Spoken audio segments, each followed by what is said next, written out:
back, ladies and gentlemen. You're listening to another edition of DIY Money. DIY Money. I got no time. You know why? We got to talk about a few things today. I had a life-changing experience in the tribe the other night. Life-changing. You're not in the tribe, Daniel, so let me enlighten you. First of all, I'm in the tribe. Where you never show up. You're like we have like tribal meetings and your roll call, Daniel. Yeah, I'm off the island somewhere. Daniel. Anyways, train of thought. So I'm stuck in the airport the other day, and I've neglected the tribe of late, which is just not good, and I need to get better about that. There was a period there that I think almost daily I was just in there, just, video up and all kinds of nonsense. And it was a lot of fun, and the interaction is amazing. And there's some standouts in there, like, Frank, who we've got a video we're going to be putting up that I did with him months ago, but I wanted to save it for a while. But anyways, so I did a little touch-in, like, hey, haven't talked to anybody for a while. What's going on? What are your goals? Whatever. Okay. And then of course I have to have somebody's like heart, thumbs up, and then I call them out. I'm like, I see you. Like, you liked it. Like, where are you at? Okay. So a young man in his. Do you know this story?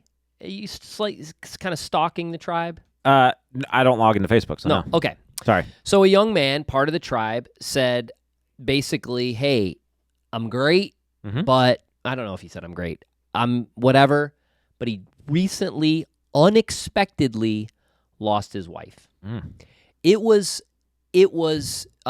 very humbling. My heart broke, as did everybody else that was in there, I'm sure, observing this conversation. Yeah. I bring this up because several podcasts ago, do you remember the gentleman who came up with the question, and then I said, hey, he emailed in and said, don't send me a gift card. Use that money for something else, a charity or a nonprofit or your church or whatever. Okay. And then do you remember when I said, Logan, are you in for money? And Daniel, you're in for money, and so we're all in for money. Anyways, this young man has mounting medical bills. He's on the trajectory. He had made his wife a promise. He was going to save up $100,000, da-da-da-da-da, yada, yada. He's up to $17,000, I think. I mean, anyways, we're gonna gift that to him. But the tribe is just this unbelievable community now of upwards of 2,000 people that get together and share, what's going on, what are they working on, goals, etc. And it's awesome. Absolutely fantastic. Nice. Yeah.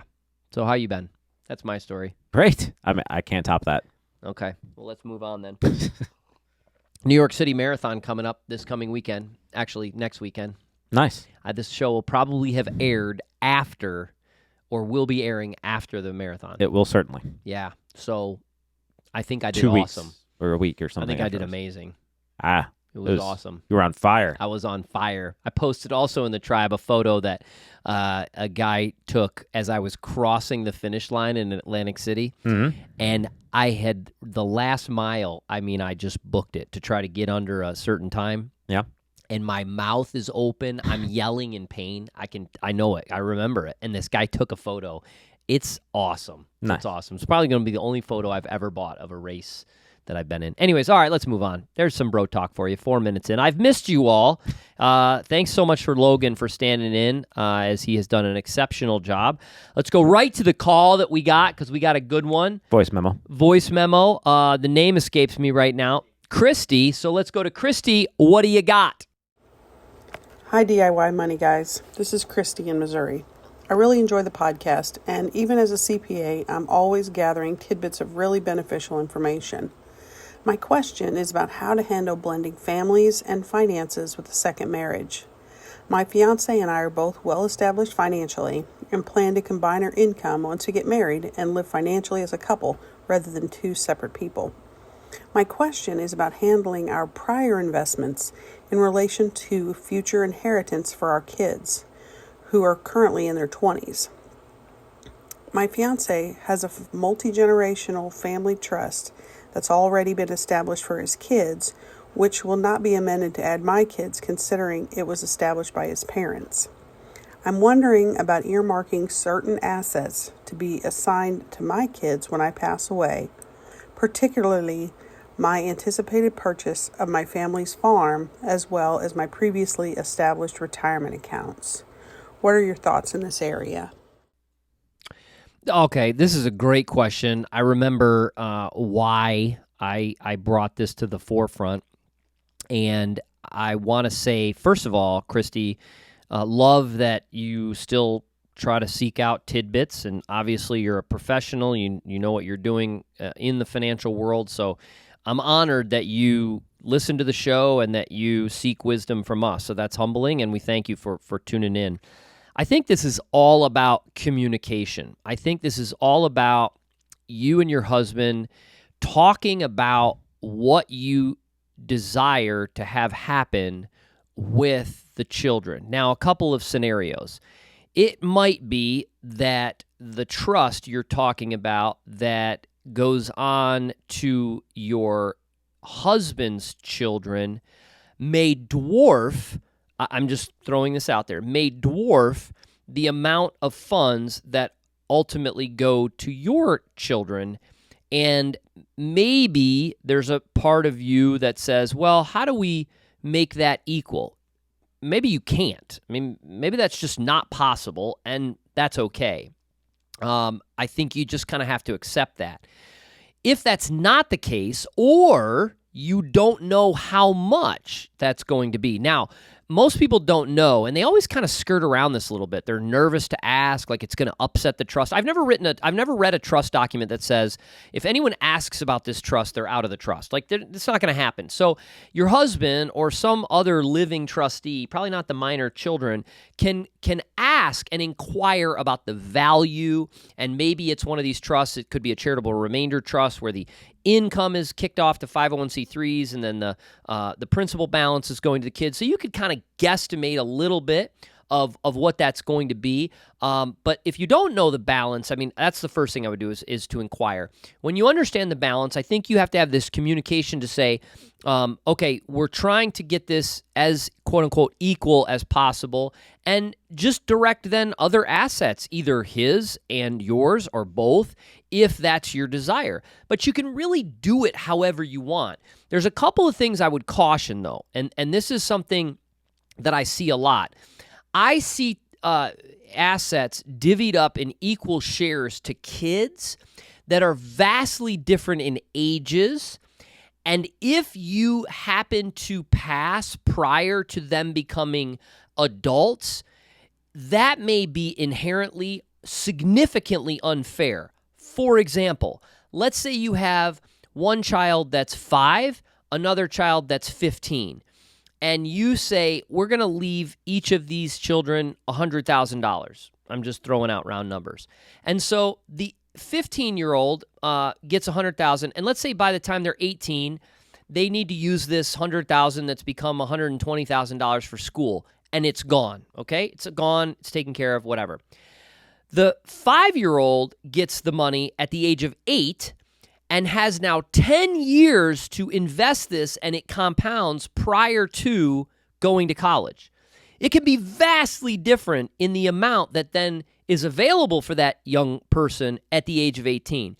So one thing I like to recommend when I'm working with a client and an attorney who designs estate documents is to make sure not only that we're looking at things in an equitable fashion, but we're looking at things in a time value of money fashion as well.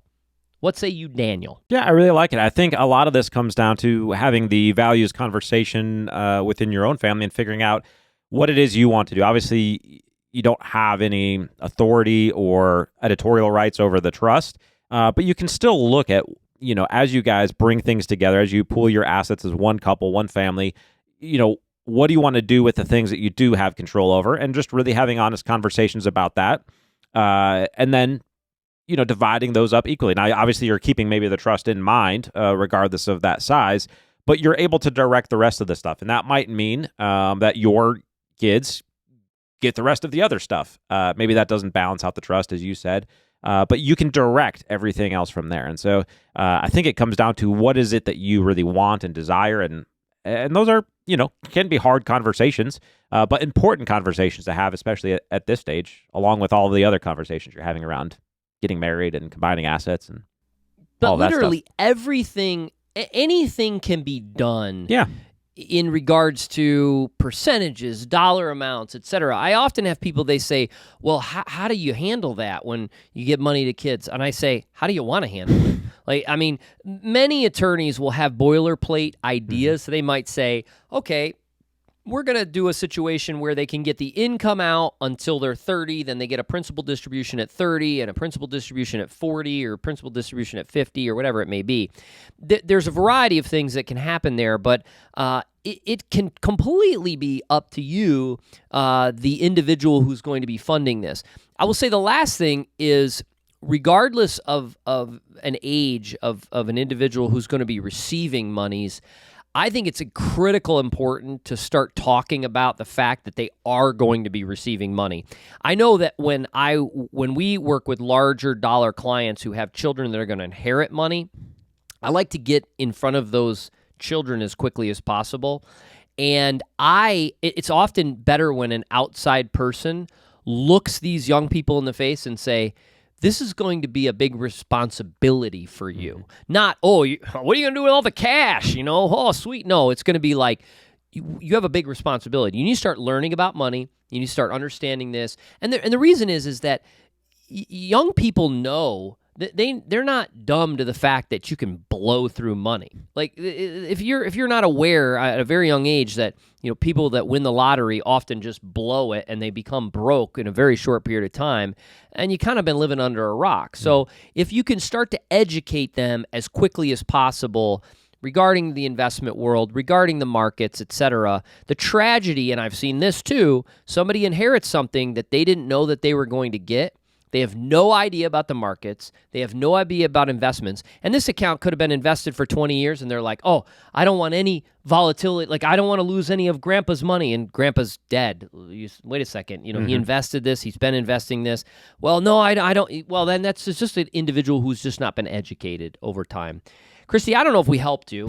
I really don't. But I maybe you picked up an ounce or nook and cranny of wisdom there. Maybe not. I don't know. Hopefully, yeah. I mean, define your values, define your expectations, and have honest discussions about those within your marriage, I think is the biggest thing. Start there and then put a plan in place that really executes those wishes and values. Yeah, excellent. All right, great question, Christy. Thanks so much. Be sure to check us out on all the social outlets. DIY Money Podcast is the social handles.